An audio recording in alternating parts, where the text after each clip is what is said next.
I'm Bob Proctor. I am the chairman of the Life Success Group of companies. We have a group of companies in the personal development, human potential field. I've been in the business now for 39 years. I've been studying in the field since 1961. Just studying human potential and how to really bring the most of ourselves to the surface. Everything's energy. Energy is. It is neither created nor destroyed. It's the cause and effect of itself. It's 100% evenly present in all places at the same time. There's nowhere where energy is not. Everything's energy. Your entire body is energy. Everything you deal with is energy. Everything is just at a different state of vibration. The only difference in one thing and another is in density or amplitude of vibration. So when we say about energy, we're not talking about, gas in a car, or the electric in a house. We're talking about everything. And then it's understanding it from a personal perspective that I think is vital to a person's health and well-being, and for an individual to live a really meaningful life. And unfortunately, not too many people study it.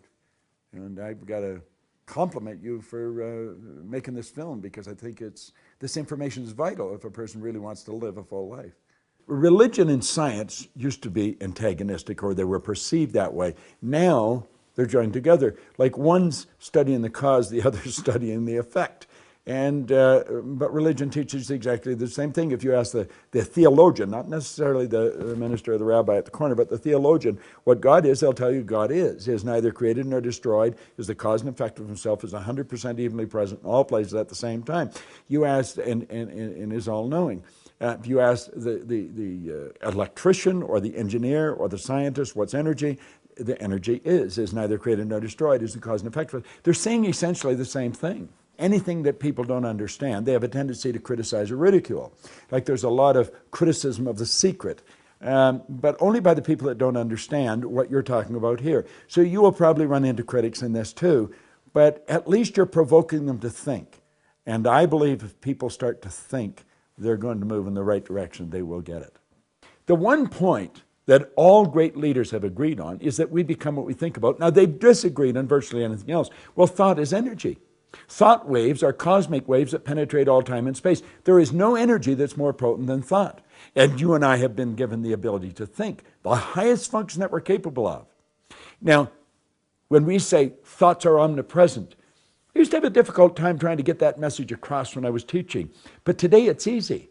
I say email's automatic, is omnipresent. When I hit that mouse, boom, the email's everywhere evenly present. If you're in Rio de Janeiro, you'll get it. If you're in Alaska, you'll get it. If you're in New York, you'll get it. The email's omnipresent. Well, so is a thought.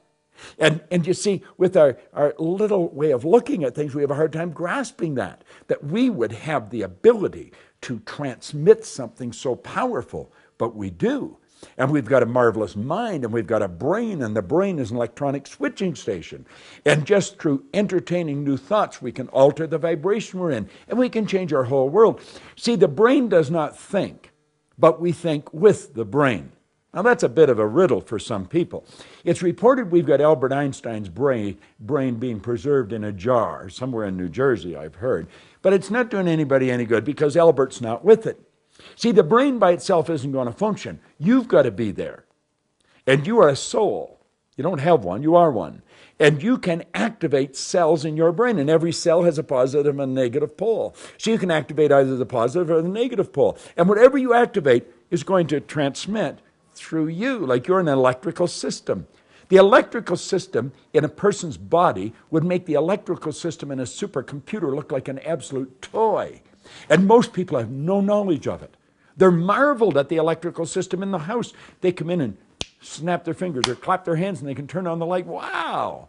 Well, you can do that with yourself. We have a hard time grasping, how does this work? I throw one switch, all the lights go on. It's because they're all hooked together. Well, the brain cells are all wired together. And we can alter the vibration we're in by activating different cells in the brain. We're just beginning to take a look at who we are. You know, inscribed over the Ark of Apollo at Delphi the past 2,000 years, it says, know thyself. Most people haven't got the foggiest idea who they are. They think they're their name. You know, like I used to think I was Bob. Well, I'm not Bob at all. Bob's my name, but it's not me, and I can change it to Nick if I wanted, or George, but I'll go with Bob, and it's my name. Like, we think you're your hand, you're your body. I'm not my body. Like, you don't hear anybody say am hand. I have a hand. So I think we've got to take a look at who we are and what we've got and how we function, and then begin to apply this information in a practical manner to improve the quality of our life. Because life is meant to be enjoyed. And I think our lifestyle is vital. I think our health is everything. Like I often mention, I was 73 the other day, and I've got more energy than most people, 23. How come? It's because I know I have. You see, we don't get energy, we release energy. And when we start to understand some of these things, desire is the triggering mechanism that'll get the energy flowing. I often say, take a guy that comes home from work, and he sits down and he says, I'm tired. And his wife comes along and says, there's a new plaza open. Let's go and wander around it for 4 hours. Oh, forget it. I'm tired. I've had a rough day. Now, another time he comes home, he's had a worse day. He's had, in fact, a number of bad days and been up late for a number of nights. But there's a dance that he's been planning on. He can kick up his heels all night. Why? Desire to go to the dance. Well, when we have a desire to really live, make something happen, we'll have the energy to do it. Because all the energy is omnipresent. That's everywhere. That's within me. I don't get it. I release it. When we're talking about energy, let's go right to where it all starts. The highest function that you and I are capable of is thought. All great leaders, philosophers, religious leaders, everybody, as far back in history as you can go, have been in complete unanimous agreement on one point. They've disagreed on virtually everything else, but there's one point they're in complete agreement on, that we become what we think about. Thinking is the highest function that we're capable of. Now, thought is energy. Thought waves are cosmic waves that penetrate all time and space. The only thing that stops a thought is that which resonates with that thought. And for years I was trying to explain that seminar, and I was having difficulty with it. I understood it, but I was having difficulty getting it across. And I once heard a great doctor say, you don't understand anything until you can explain it to someone else so that they understand it. Well, then one day something hit me, and I thought, yes. When we send emails, I can send you an email. I just click a mouse and doesn't matter where you are, you're going to get the email if you turn on your computer. The only thing that stops the email is that which resonates with the email, your email address. So you could be in Rio, or you could be in Alaska, or New York, or Kuala Lumpur. You're going to get that email if you turn on your computer, you're online, and you've got that email address in your computer, you'll get it.